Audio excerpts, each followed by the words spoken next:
એલા કાંજી, આ થેલો લઈને ક્યાં ઉપડ્યો? ચાલ આજે ખેતરે જવાનું છે. ભણીને કઈ કલેક્ટર નથી બની જવાનો તું. પણ બાપુ આજે સાહેબ નવો પાઠ ભણાવવાના છે. મારે ભણવું છે. ભણીશ તો જ કંઈક સમજાશે ને.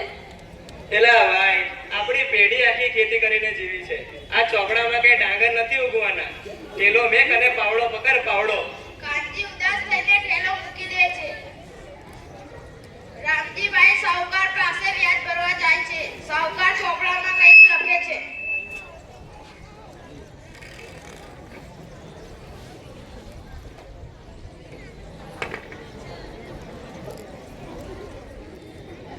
જો રામજી, તારા ગત વર્ષથી વ્યાજ અને મુદ્દલ મળીને કુલ 50,000 રૂપિયા થાય છે.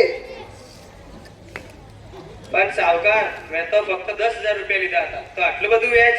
હવે અંગૂઠો માર્યો છે એટલે દેવું તો પડશે જ. તારા નસીબ ખરાબ છે બીજું શું. ચાલ આ કાગળ ઉપર અંગૂઠો મારી તારું ખેતર મારા નામે ગણાય.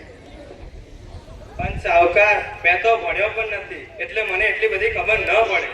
શિક્ષક અને કાંજી ત્યાંથી પસાર થાય છે અને ઊભા રહે છે.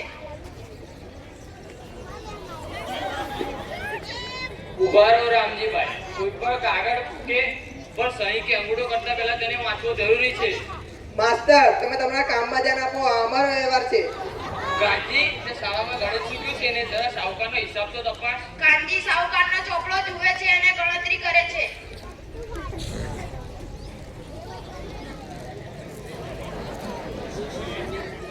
બાપુ સાહુકાર ખોટું બોલે છે. 10,000 નું વ્યાજ ગણે તો પણ માંડ 12,000 રૂપિયા થાય. સાહુકાર તમારી પાસેથી 50,000 રૂપિયા માંગે છે અને ખેતર પડાવી લેવાની ફિરતમાં છે. શું સાવકાર, મને અભણ સમજીને છેતરવા માંગતા હતા?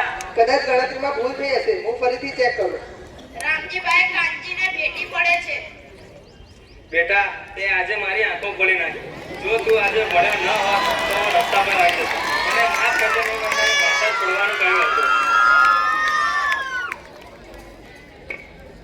રામજીભાઈ, શિક્ષણ માત્ર નોકરી માટે નથી હોતું. આપણે આપણું ભલું બુરું સમજી શકીએ અને કોઈ આપણને છેતરે નહીં તે માટે પણ હોય છે.